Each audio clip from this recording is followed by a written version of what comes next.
mobile office. I've got the computer, video, fax, printer. You try remembering your lines. And you just whiz round to whichever one you want. I've got to throw up. I've got to... Like I said, cars here are useless. You want to round up the cattle, you call in the Airborne Cowboys. These guys are just plain mad.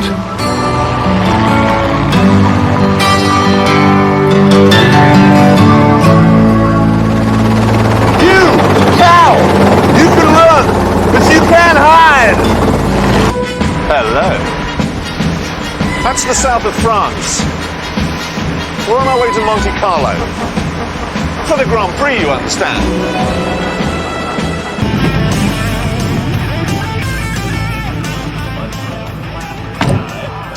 Now, I know this may look like a bunch of people driving Toyotas through a puddle, but obviously it's a deal more dangerous than that. I've signed endless forms waiving everything. I have to wear a helmet, a neck brace. Everybody's been made to stand hundreds of yards back. Obviously, it requires a great deal of skill and large cojones.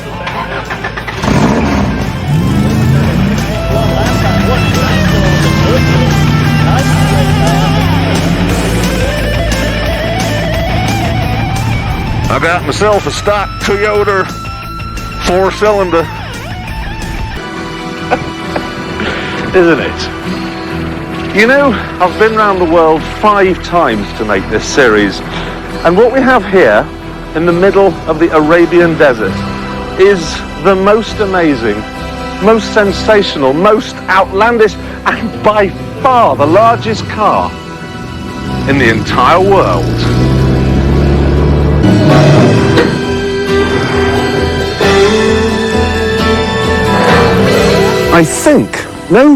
I know that this is the best view I have ever had from the back of a pickup truck.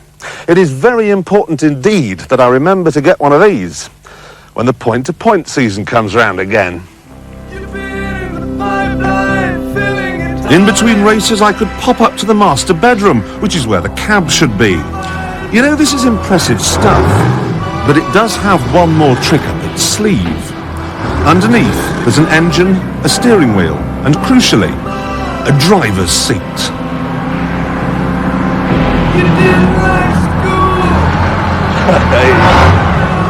I do not believe what I just saw. It moved! What's happening? You're commentating, mate. I'm commentating, right! I'm supposed to be making a television programme here, but never mind, we'll bring this shot down Sierra in. Is he going to stay, or is he going to go? Off! Keep going, right the way out! Right the way out! What happens here is, they bring the car in, and the crowd decides whether it stays or goes. Off! Off you go! Horrible, horrible!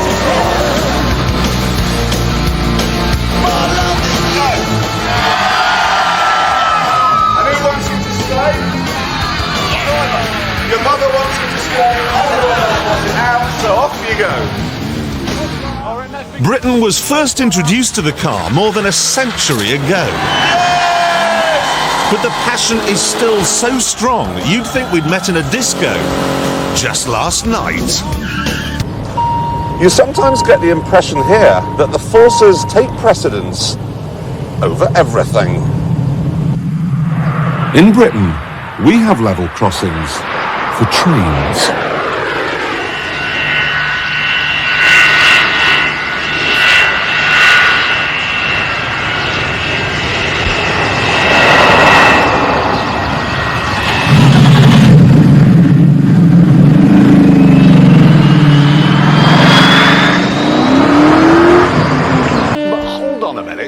Why do all the racing drivers live here? I mean, all the waiters are rude to you in restaurants. No one ever says thank you if you hold a door open for them. You have to live in a tower block. Things cost an absolute fortune. Well, I'll tell you why. If you live here for 6 months and a day in each year, you don't pay any tax. But you try getting them to admit that, and it's a dark day for truth and justice. It's an ideal location for travelling around the European circuits. No, David, that's not it. I just think that every time in between the races I have like a little holiday in the south of France before going to the next one. I go back fully recharged. I came here for the climate and for the central part of Europe, really. Yeah, of course you do. It's in a very good climate. The weather is very good. Most of the time it's beautiful sunshine, it's warm. Look, guys, if you want warm, what's the matter with somewhere like Egypt? Here is a better social life. You can enjoy yourself much more than in Egypt.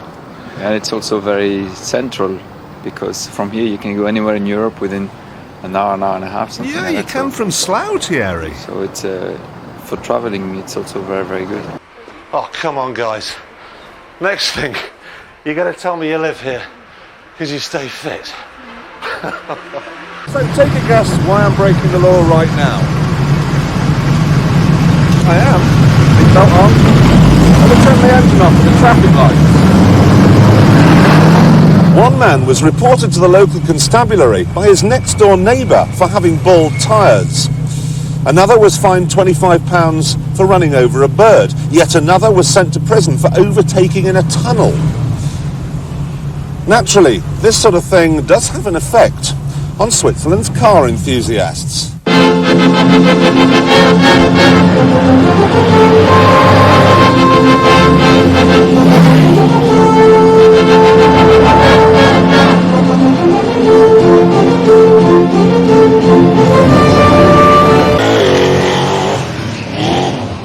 Right, so tell me about the engine on this truck then. This is a 572 blown and alcohol injected big block Ford motor. Puts out about 1,300 horsepower. 1,300? 1,300. That must make it one of the most powerful vehicles in the known universe.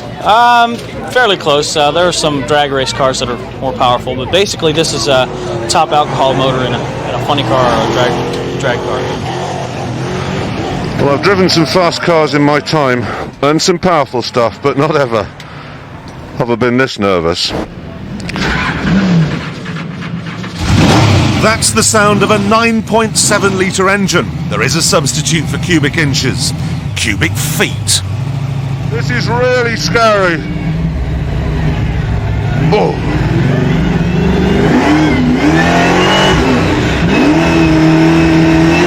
Acceleration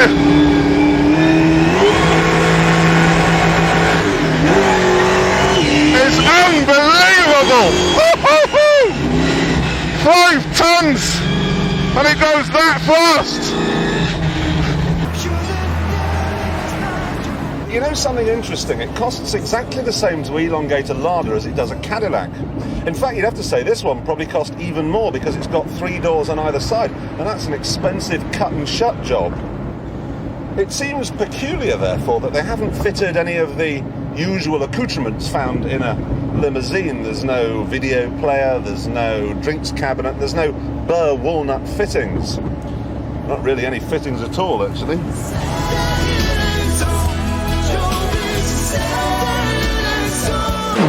Me, I could only think that it, or its driver, Richard Burns, was going to kill me. We're going to crash. I hope not. Nothing is more certain than we're going to crash. Oh. Is this really necessary? We're going straight on. Oh, no, my God almighty. I hate you. I hate this car. Oh. You show off. Sorry. Oh, brilliant. How much of this car is British? Well, the occupants all the time. Probably about 70% of the car. The main thing, of course, is it's built here. It's just the engine comes over from Japan.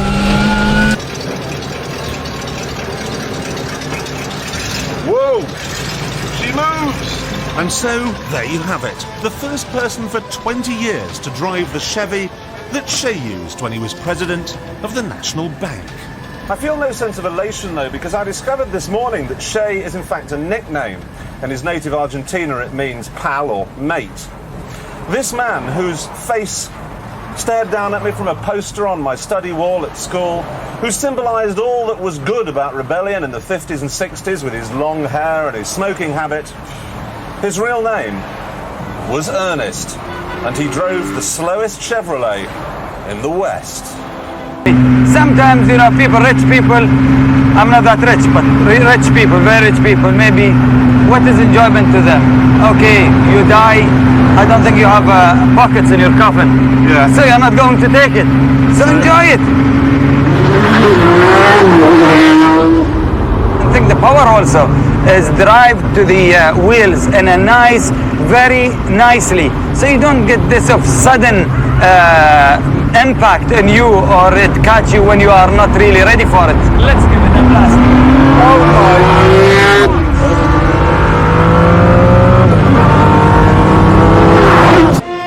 Every single car you see here is made in Britain by a British-owned company.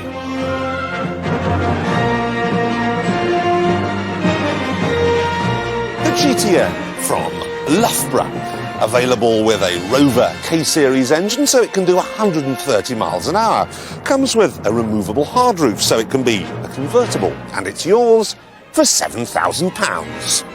There are upwards of 80 small car companies in Britain, guys knocking out stuff in sheds, and you won't find that going on anywhere else in the world.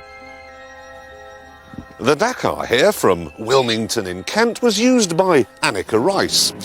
Should really have been called the Annie car.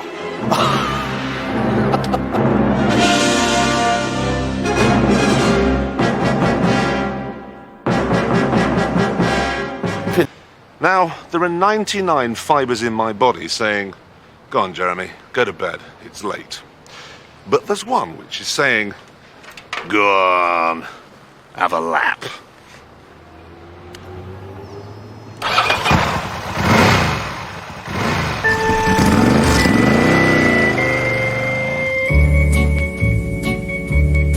Even though I had a Ducati 916, the greatest motorcycle of them all, apparently, and even though the road was technically closed, I had to dawdle for two reasons.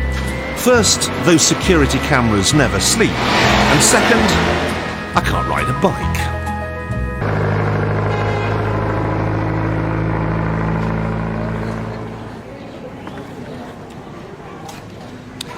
The trouble with being pulled along by a bus is that it keeps stopping all the time. This is the answer.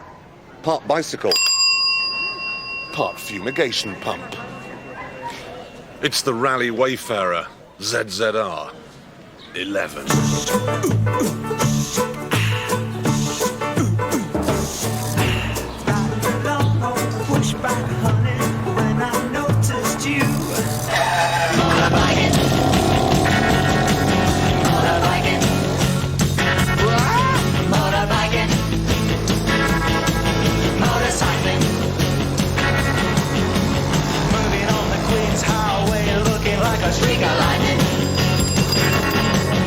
The biggest thing I don't like, though, is the noise. To keep the Swiss politicians happy, and remember their policies are as green as these meadows, it's a very quiet car indeed, too quiet. It's a case of Julie Andrews meets Simon and Garfunkel. The hills are alive to the sound of silence. And apart from the quietness, it's hard to enjoy yourself when the locals think they've just been overtaken by Satan himself. So, why do they hate it? I mean, they make it. Aha! You see, they don't. It was designed by a Swiss person, it's made by a Swiss company, but it's actually built in America.